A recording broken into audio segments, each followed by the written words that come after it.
आज साइंस करना था। हमने लास्ट क्लास में क्या क्या कर लिया था।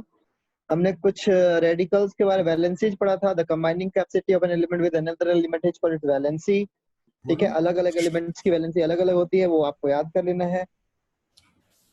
फिर हमने रेडिकल्स पढ़ा था, है ना। रेडिकल्स के बारे में पढ़ा था। रेडिकल्स और the free radicals are the molecular pieces carrying a net charge.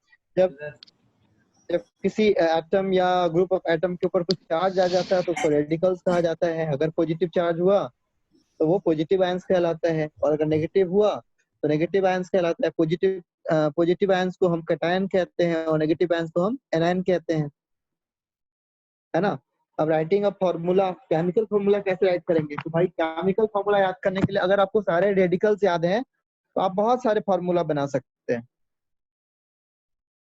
है ना। अगर आपको केमिकल फॉर्मूले याद हैं, जैसे हम एक सिंपल सा पकड़ लेते हैं यहाँ से।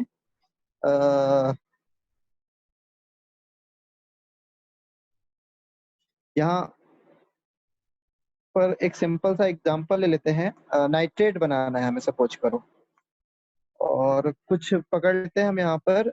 ये नेगेटिव है और इधर जितने रेडिकल्स दिख रहे हैं वो पॉजिटिव हैं। ठीक है, इधर जितने भी रेडिकल्स है वो सारे के सारे पॉजिटिव हैं। कार्बन नहीं है, कुछ नेगेटिव भी हैं। तो कुछ हम पॉजिटिव नेगेटिव रेडिकल्स पता होना चाहिए। जैसे हम सोडियम ले लेते हैं। ठीक है, जैसे कि हम एक एग्जाम्पल पकड़ते हैं सोडियम की। ठीक है, सोडियम की जो वैलेंसी होती है वो 1 होती है, +1। और अगर क्लोरीन की बात करेंगे, क्लोराइड। ठीक है, क्लोराइड, सॉरी।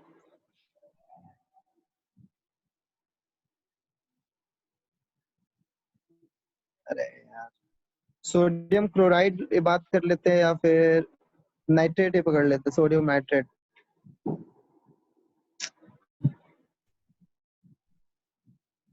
नाइट्रेट NO3 क्या होता है? नाइट्रेट का पॉजिटिव होता है, नेगेटिव होता है? नेगेटिव। नाइट्रेट पे नेगेटिव होता है, ये भी एक ही नेगेटिव होता है। अगर मैं बोलूं कि सोडियम नाइट्रेट का फॉर्मूला लिखो,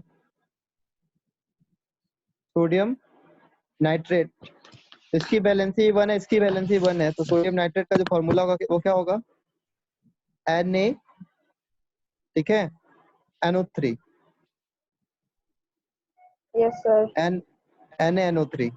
इसकी भी वैलेंसी 1 है, इसी 1 लिखने की जरूरत नहीं पड़ेगी। जैसे सोडियम क्लोराइड की बात करें तो सोडियम एक पॉजिटिव रेडिकल है, और क्लोराइड क्लोराइड जो है वो एक नेगेटिव रेडिकल है ना। तो अगर मैं बोलूं कि सोडियम क्लोराइड का फॉर्मूला लिखो, सोडियम क्लोराइड एक कंपाउंड है जिसको हम क्या कहते हैं?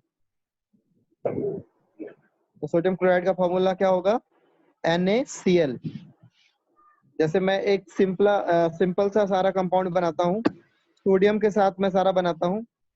ठीक है, सोडियम एक पॉजिटिव है, तो अगर मैं बोलूं सोडियम हाइड्रोक्साइड बनाओ, सोडियम हाइड्रोक्साइड, तो उसका फॉर्मूला क्या होगा? बोलो जी। यहाँ पे हमें पता है सोडियम की वैलेंसी कितनी है? 1। हम एक एक करके सारा पे बनाते हैं, पॉजिटिव के साथ नेगेटिव, नेगेटिव के साथ नेगेटिव कभी नहीं होता, पॉजिटिव के साथ पॉजिटिव रेडिकल्स बनाते हैं। जैसे कि सपोज करो सोडियम सोडियम हाइड्रोक्साइड, क्या बनाना है आपको? सोडियम हाइड्रोक्साइड का फॉर्मूला लिखना है आपको।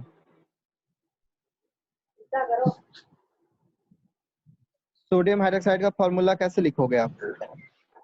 तो पहले आप क्या करो, सोडियम को लिख लो। सोडियम की वैलेंसी कितनी होती है? 1। और हाइड्रोक्साइड होता है OH, इसकी वैलेंसी कितनी होती है? 1। ये पॉजिटिव में होता है और ये नेगेटिव में होता है। तो फॉर्मूला क्या होगा? वैलेंसी चेंज, ये वाला 1 इसको दे देना है और ये वाला 1 इसको दे देना है, तो फॉर्मूला हो जाएगा NaOH। और 1 को लिखने की जरूरत नहीं है। जैसे अगर मैं बोलूं कि सोडियम कार्बोनेट, क्या लिखना है आपको? सोडियम कार्बोनेट का फॉर्मूला लिखिए। तो सोडियम का कितना होगा वैलेंसी? 1। और कार्बोनेट का आप देख रहे हैं यहाँ पे कार्बोनेट की वैलेंसी 2 होती है, उसपे 2 नेगेटिव चार्ज होता है। नहीं, कार्बोनेट पे 2 नेगेटिव चार्ज होता है, तो इसकी वैलेंसी हो गई 2। अब आपको क्या करना है? फॉर्मूला लिखते समय 2 इसके पास आ जाएगा और 1 इसके पास आ जाएगा, तो और ऊपर का चार्ज हटा दोगे, हो जाएगा Na2CO3। ऊपर के चार्ज को हटाकर वो चार्ज जो दिख रहा था उसके नीचे लिख दो। यहाँ पर हम 1 नहीं लिखेंगे, 1 को लिखने की कोई जरूरत नहीं है। तो सोडियम कार्बोनेट का फॉर्मूला क्या हुआ, Na2CO3। जैसे अगर मैं बोलूं कि सोडियम फास्फेट का फॉर्मूला लिख के दिखाओ, क्या sodium sodium phosphate phosphate sodium phosphate. तो सोडियम का वैलेंसी कितना होता है, सोडियम की वैलेंसी 1 हो गई। फॉस्फेट PO4 होता है, इसकी वैलेंसी कितनी होती है,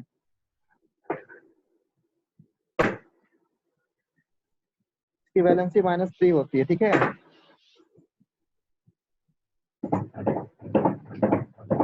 इसकी वैलेंसी 3 होती है। और एक कौन है,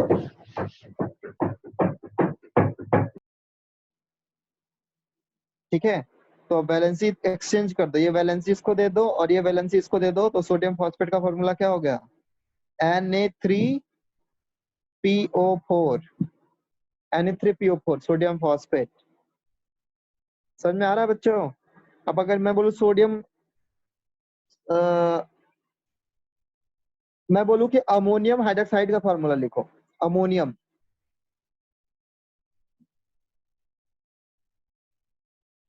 अमोनियम हाइड्रोक्साइड का फॉर्मूला लिखो। तो पहले आप अमोनियम की बात कर लो, NH4। और उस पे क्या, उस पे कितना चार्ज होता है अमोनियम पे, 1 चार्ज होता है। तो NH4+ यानी इसकी वैलेंसी कितनी हो गई, 1। ठीक है। अच्छा, हाइड्रोक्साइड की बात करेंगे तो OH की वैलेंसी कितनी है, 1। तो दोनों की वैलेंसी एक्सचेंज कर जाएगी तो फॉर्मूला होगा NH4OH सोडियम हाइड्रोक्साइड। समझ में आ रहा है। अगर मैं बोलूं कि अमोनियम कार्बोनेट का फॉर्मूला लिखो, अमोनियम कार्बोनेट अमोनियम कार्बोनेट। तो पहले दोनों के रेडिकल्स लिख लो। अमोनियम का रेडिकल्स क्या होगा, NH4 पे कितना पावर, मतलब कितना चार्ज, प्लस। और कार्बोनेट का क्या होता है, CO3 पे 2 नेगेटिव पावर चार्ज। ठीक है, यानी इसकी वैलेंसी 1 है, इसकी वैलेंसी 2 है। अब क्या करेंगे, वैलेंसी एक्सचेंज। अमोनियम को 2 मिल जाएगा, तो अब 2 तो नाइट्रोजन और हाइड्रोजन दोनों के लिए है ना, तो उसको ब्रैकेट में ऐसे रख के यहाँ पे 2 लिख देंगे। और कार्बोनेट को 1 मिला तो उस 1 को लिखने की जरूरत ही नहीं पड़ती। तो ये हो गया अमोनियम कार्बोनेट का फॉर्मूला। समझ में आ रहा है। अगर मैं बोलूं कि अमोनियम फॉस्फेट फॉर्मूला बताओ, क्या करो, अमोनियम फॉस्फेट। तो कैसे होगा, अमोनियम का पहले रेडिकल लिख लो आप। अमोनियम का रेडिकल क्या होता है, और फॉस्फेट का क्या होता है, PO4 पे -3 अब यानी इसकी वैलेंसी 1 है, इसकी वैलेंसी 3 है। वैलेंसी से एक्सचेंज कर दो, ये इसको दे दो, ये इसको दे दो। लिखेंगे कैसे, NH4 ब्रैकेट के बंद करके यहाँ 3 लिख देना है, और PO4। ये हो गया अमोनियम फॉस्फेट। क्लियर है यहाँ तक, आ रहा है फॉर्मूला लिखने। फॉर्मूला लिखने के लिए आपको ये याद रखना पड़ेगा कि किसकी कितनी वैलेंसी होती है, तभी लिख पाओगे। ठीक है। अगर मैं बोलूं कि बेटा कैल्शियम हाइड्रोक्साइड का फॉर्मूला लिखो, किसका, कैल्शियम हाइड्रोक्साइड का फॉर्मूला लिख के दिखाइए। ठीक है, कैल्शियम हाइड्रोक्साइड का फॉर्मूला लिखकर दिखाइए। तो कैसे लिखोगे आप, कैल्शियम हाइड्रोक्साइड का फॉर्मूला क्या होगा, कैल्शियम। तो कैल्शियम और इधर हो गया हाइड्रोक्साइड, दोनों का रेडिकल याद रखना है। हाइड्रोक्साइड का रेडिकल क्या होता है, सॉरी, हाइड्रोक्साइड का रेडिकल क्या होता है, और कैल्शियम का रेडिकल क्या होता है, Ca। इसमें कितना चार्ज होता है, 2 पॉजिटिव चार्ज होता है। सॉरी, हाँ, 2 पॉजिटिव चार्ज होता है। ठीक है। हाइड्रोक्साइड की बात करोगे, हाइड्रोक्साइड पर कितना होता है, 1 नेगेटिव चार्ज होता है। इसकी वैलेंसी कितनी हो गई, 2। इसकी वैलेंसी कितनी हो गई, 1। वैलेंसी एक्सचेंज हो जाएगी, ये इसको मिलेगी और ये इसको मिलेगी। फॉर्मूला कैसे लिखेंगे हम, कैल्शियम हाइड्रोक्साइड का फॉर्मूला फिर क्या हो गया,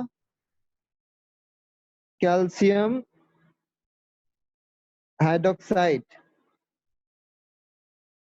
का फॉर्मूला क्या हो गया, CaOH को ब्रैकेट में डाल दो, चूंकि ये 2 उसको मिलना है तो यहाँ पर रख दो, ये कैल्शियम हाइड्रोक्साइड का फॉर्मूला हो गया। ठीक है। वैसे ही अगर मैं बोलूं कि कैल्शियम नाइट्रेट का फॉर्मूला लिख कर दिखाओ, कैल्शियम नाइट्रेट, क्या,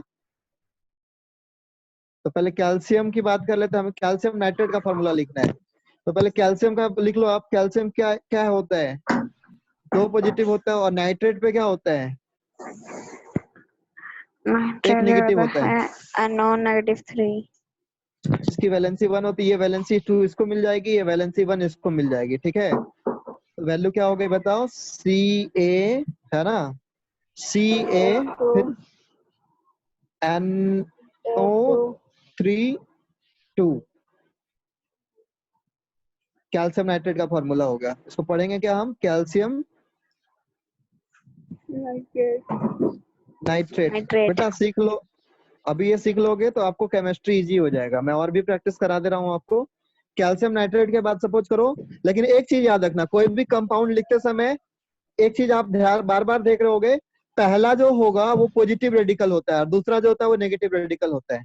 ये हमेशा याद रखना, कभी भी पॉजिटिव पॉजिटिव या नेगेटिव नेगेटिव से आप नहीं बनाओगे। हमेशा एक पॉजिटिव रेडिकल रहेगा तो दूसरा नेगेटिव रेडिकल रहेगा, तभी उससे कंपाउंड बना सकते हो आप। ठीक है, जैसे कि एक और पकड़ लो, कैल्शियम बाइकार्बोनेट बनाना है, कैल्शियम बाइकार्बोनेट बनाना है। ठीक है, कैल्शियम बाइकार्बोनेट, तो कैल्शियम का क्या होगा? Ca पे 2 पॉजिटिव चार्ज, और बाइकार्बोनेट का क्या होता है? CHO3 पे पावर -1। तो कैल्शियम बाइकार्बोनेट का फॉर्मूला, यानी इसकी वैलेंसी 2 हो गई, इसकी वैलेंसी 1 हो गई, तो कैल्शियम बाइकार्बोनेट का क्या होगा? Ca, वैलेंसी इसको मिलेगी, 2 इसको मिलेगी और 1 इसको, तो 1 को लिखने की जरूरत नहीं है, बट SCO3 को हमें ब्रैकेट में डालना पड़ेगा। इस सब के लिए 2 है ना, ब्रैकेट में डाल के तो 2 लगा देंगे। इसको पढ़ेंगे क्या हम? Calcium by carbonate. ठीक है, कैल्शियम बाई कार्बोनेट। अच्छा, अब कार्बोनेट बोलूं, मैं बोलूं कि कैल्शियम कार्बोनेट का फॉर्मूला लिख के दिखाओ, तो क्या होगा? कैल्शियम लिख लिया, उसके रेडिकल्स लिख लिए, और फिर कार्बोनेट का क्या होता है? CO3, उसकी रेडिकल्स कितनी होती है? 1 होती है। 1 नेगेटिव ही होता है ना, बोलो। अगर आप देखोगे तो यहाँ कार्बोनेट की कितनी 2 होती है, सॉरी, इसकी वैलेंसी यहाँ पर 2 नेगेटिव होती है। ठीक है, तो यानी इसकी भी वैलेंसी 2 है और इसकी भी वैलेंसी 2 है। तो अब हम क्या लिखेंगे इसको? हम ये नहीं लिखेंगे कि, हम ऐसे नहीं लिखेंगे कि Ca2 CO3 2, ऐसा नहीं लिखेंगे, क्योंकि ये वैलेंसी इसको देनी है और ये वैलेंसी इसको देनी है। तो ये 2 2 जब जब दोनों का सब्सक्रिप्ट सेम हो तो वो कैंसिल आउट हो जाता है, तो आप सीधे केवल वैल्यू लिखो। तो कैल्शियम का क्या होगा? Ca, और कार्बोनेट का क्या होगा? CO3। इसको पढ़ेंगे क्या हम? कैल्शियम, ठीक है, कार्बोनेट। क्लियर है यहाँ तक? Yes sir. समझ में आया? आप नाम लिख सकते हो ना कंपाउंड्स के। Yes sir. जैसे ये देखो, वाटर का फॉर्मूला, इसकी ऑक्सीजन की वैलेंसी 2 होती है, हाइड्रोजन की वैलेंसी 1 होती है, तो फॉर्मूला H2 हो गया। मैग्नीशियम की वैलेंसी 2 होती है, क्लोरीन की वैलेंसी 1 होती है, तो फॉर्मूला MgCl2 हो गया। एल्युमिनियम की वैलेंसी 3 होती है, ऑक्सीजन की वैलेंसी 2 होती है, तो इसके लिए आपको वैलेंसी चार्ट याद रखना पड़ेगा, तभी आप कर पाओगे। ये वैलेंसी चार्ट आपको याद रहना चाहिए कि किसकी कितनी वैलेंसी होती है। ठीक है, तो फिर एल्युमिनियम ऑक्साइड का फॉर्मूला क्या होगा? Al2O3। सोडियम की वैलेंसी 1 है, ऑक्सीजन की वैलेंसी, हाइड्रोक्साइड की वैलेंसी 1 है, तो सोडियम हाइड्रोक्साइड की वैल्यू क्या हो गया? फॉर्मूला क्या हो गया? NaOH। समझ में आ रहा है ना आपको? तो यस इस सर। तरीके से आप लोग आगे फॉर्मूला लिख सकते हो। ठीक है, उसके बाद आता है केमिकल इक्वेशन। तो जब किसी केमिकल इक्वेशन को, ठीक है, शॉर्ट एब्रिविएशन के साथ दिखाया जाता है। ठीक है, जब किसी केमिकल रिएक्शन को एक शॉर्ट एब्रिविएशन के साथ रिप्रेजेंट करते हैं तो उसको केमिकल इक्वेशन कहा जाता है। ठीक है, the process in which one or more substance undergoes a chemical change to form a new substance known as chemical reaction, and the element or compound that undergo a change are called plus oxygen मिलकर क्या बना? Water. तो जो participate कर रहा है, hydrogen और oxygen participate कर रहे हैं, तो उनको रिएक्टेंट कहते हैं। जिस केमिकल रिएक्शन में जो पार्टिसिपेट्स करते हैं उनको हम क्या कहते हैं? उसको हम क्या कहते हैं? बोलो, रिएक्टेंट कहते हैं। क्या कहते हैं? रिएक्टेंट। क्या बोलते हैं? रिएक्टेंट क्या हुआ? The substance which take part in a chemical reaction is called reactant. The substance which take part in a chemical reaction is called reactant, and product, the new substance which will form during a chemical reaction is called product. Okay, understood? Now chemical equation is used to represent a chemical reactions where the reactant are written on the left and row. Okay, so how can you say how can you define a chemical equation? So chemical equation is the short abbreviation of a chemical reaction in which each substance will take part in a chemical reaction and the new substance which will form is represented by their chemical formula. Is that clear? Now balancing कैसे करेंगे? हमारे पास यहाँ पर इसको equation ये दिख रहा है हमारे पास कि भाई हाइड्रोजन मिलकर ऑक्सीजन मिलकर क्या बना रहे हैं? वाटर। तो एक्चुअली हाइड्रोजन कभी भी मोनो एटॉमिक नहीं होता। हाइड्रोजन गैस जो होता है वो डाई एटॉमिक होता है। तो यहाँ पर 2 हाइड्रोजन और ये लिख सकते हो आप, लेकिन ये बैलेंस नहीं है। यहाँ पर हाइड्रोजन 2 है, ऑक्सीजन क्या है? 2 है। यहाँ पर हाइड्रोजन कितना है? 2 है और ऑक्सीजन कितना है? 1 है। बैलेंस नहीं है। क्यों भाई? इधर हाइड्रोजन तो बैलेंस है, बस ऑक्सीजन बैलेंस नहीं है। ऑक्सीजन इधर 1 ही है, इधर 2 है। तो उसको बैलेंस करने के लिए हम क्या करेंगे? हम यहाँ पे 2 नहीं लगा सकते। बैलेंस करने के लिए हम यहाँ पे 2 रख देते। अगर यहाँ पे 2 रखोगे तो ये हाइड्रोजन में भी 2 और मल्टीप्लाई हो गया, यानी अब हाइड्रोजन 4 हो गया। ठीक है, और 2 यहाँ रखा तो ये 2 हो गया। अब हाइड्रोजन यहाँ 4 हो गया, बट इधर तो हाइड्रोजन 2 है। इसको बैलेंस करने के लिए आप यहाँ पे 2 रख दीजिए। अगर आप यहाँ 2 रख देंगे तो 2 2 जब 4 होगा। अब ये बैलेंस इक्वेशन हो गया। समझ में आया आपको? नहीं आया? चलिए एक और क्वेश्चन पकड़ते हैं। ये देखो, ये बैलेंस है क्या? HCl प्लस Na है ना, hydrochloric acid HCl plus Na। तो क्या बनेगा? Nitrogen chloride sorry sodium chloride और प्लस क्लोरीन गैस जो होगा वो, सॉरी हाइड्रोजन गैस जो होगा वो सेपरेट हो जाएगा। ये एक केमिकल इक्वेशन है जिसमें क्या देख रहे हैं? हाइड्रोक्लोरिक एसिड के साथ जब सोडियम को रिएक्ट कराते हैं तो सोडियम क्लोराइड और हाइड्रोजन फॉर्मेशन होता है। तो पहले बैलेंसिंग करना है हमें। क्या करना है? इसको बैलेंस करना है। एक बता रहा हूं, सीख लो, आगे काम आएगा बहुत। कैसे करेंगे? तो पहले जितने भी एलिमेंट आपको दिख रहे हैं, हाइड्रोजन दिख रहा है, क्लोरीन दिख रहा है और सोडियम दिख रहा है रिएक्टेंट साइड पे, है ना? इधर ये रिएक्टेंट है, जो सब्सटेंस पार्टिसिपेट कर रहे हैं केमिकल रिएक्शन में वो रिएक्टेंट हो गए। तो उन सब की वैल्यू लिख लो। जैसे एक हाइड्रोजन है, एक क्लोरीन है और एक सोडियम है। उसी तरह यहाँ जो इधर प्रोडक्ट बना उसके सारे एलिमेंट लिख लो और उनको काउंट कर लो। ठीक है, उनको काउंट कर लो भाई। बैलेंस है या अनबैलेंस यहीं से पता चलेगा जब आप इसको काउंट कर लोगे। तो आप इधर हाइड्रोजन क्या देख रहे हो? 2 है। हाँ, क्लोरीन क्या देख रहे हो? 1 है। और सोडियम क्या देख रहे हो? 1 है ना? समझ में आ रहा है नहीं आ रहा है? बच्चों समझ में आ रहा है? Yes sir. अब बैलेंस कौन नहीं है? कौन सा चीज अनबैलेंस है? कौन सा एलिमेंट अनबैलेंस है? आप बताओ कौन सा एलिमेंट अनबैलेंस दिख रहा है? क्लोरीन बैलेंस ही दिख रहा है, सोडियम बैलेंस ही है। अनबैलेंस कौन है बेटा? आप यहाँ नंबर देखो, किसका नंबर अनबैलेंस है, इक्वल नहीं है? हाइड्रोजन। हाइड्रोजन अनबैलेंस है ना। तो हाइड्रोजन को बैलेंस करते हैं। हाइड्रोजन को बैलेंस करने के लिए हम यहाँ पर 2 लगाएंगे। अगर यहाँ 2 रखोगे तो हाइड्रोजन भी 2 से बढ़ गया और क्लोरीन भी 2 से बढ़ गया, यानी अब ये 2 2 हो गए। हाइड्रोजन तो बैलेंस हो गया, बट अब क्लोरीन अनबैलेंस हो गया इस साइड में। नहीं, तो इस साइड में क्लोरीन को बैलेंस करने के लिए यहाँ 2 रख दो। अगर यहाँ 2 रखोगे तो ये भी 2 हो गया। नहीं, और सोडियम भी 2 हो गया। अब सोडियम इधर अनबैलेंस है। नहीं, सोडियम को बैलेंस करने के लिए यहाँ भी क्या रखोगे? 2। यहाँ पे 2 रख दो तो ये बैलेंस हो गया। अब सारा चीज बैलेंस हो गया। समझ में आ गया? सर। प्रैक्टिस करते करते सीखोगे बेटा।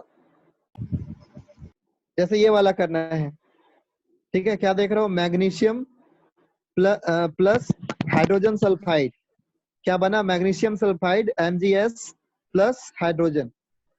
ठीक है, तो मैग्नीशियम पहले कौन कौन से कंपाउंड है लिख लो। Magnesium, hydrogen and sulphur. Magnesium 1 है, हाइड्रोजन 2 है और सल्फर कितना है? 1 है। इधर देखोगे तो इधर क्या है? मैग्नीशियम कितना है? 1 है। सल्फर कितना है? 1 है। और हाइड्रोजन कितना है? 2 है। ठीक है, तो हाइड्रोजन बैलेंस है, मैग्नीशियम बैलेंस है, सल्फर भी बैलेंस है। तो ये एक बैलेंस इक्वेशन को बैलेंस करने की जरूरत नहीं है। ठीक है, यस सर। तो हमारा पहला चैप्टर खत्म हो गया। अब आपसे यहाँ पर है कि what is the atomicity and the valency of nitrogen. तो एटोमिसिटी की बात करेंगे तो नाइट्रोजन हमेशा डायटोमिक होता है ना? नाइट्रोजन हमेशा डायटोमिक होता है। और नाइट्रोजन की वैलेंसी कितनी होती है? तो नाइट्रोजन की वैलेंसी 3 नेगेटिव होती है ना? याद करो, यहाँ पे आपने देखा होगा नाइट्रोजन की वैलेंसी 3 बताई होगी आपको। नाइट्रोजन की वैलेंसी कितनी होती है? 3। और एटोमिसिटी कितनी होगी? 2। Is that clear? इस sulphate is an element of or radical. तो सल्फेट क्या है? एक रेडिकल है। SO4 माइनस को सल्फेट बोलते हैं। सल्फेट एक रेडिकल है। What is the chemical formula for the common salt? तो कॉमन सॉल्ट का जो केमिकल फॉर्मूला होता है NaCl, सोडियम क्लोराइड होता है। ठीक है, तो आज के लिए बेटा ये टॉपिक एंड हो गया। हमने बहुत कुछ सीखा। अगर आपको फिर से प्रॉब्लम होगी केमिकल इक्वेशन बैलेंस कराना, फॉर्मूला लिखना, मुझे पता है ये प्रॉब्लम देता है और 9th में भी जाके सीखना है, 10th में भी जाके सीखना है। अगर आप अभी से इस चीज पर ध्यान दोगे तो आपको 9th और 10th में उतनी मेहनत करने की जरूरत नहीं होगी। आप बहुत एडवांस रहोगे उस समय। ठीक है, आपको ये सब सीखने की जरूरत नहीं होगी, आप कुछ नया सीखोगे उस टाइम पे। ठीक है, तो आज के लिए स्टॉप करते हैं। ओके, कितने लोग प्रेजेंट है?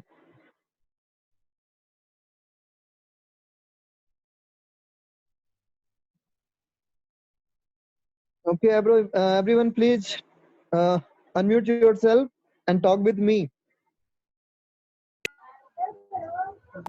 टॉपिक आपको समझ में आई? Yes yes sir. Sir. Yes sir. कोई आप बुक लेके, कॉपी लेके घर में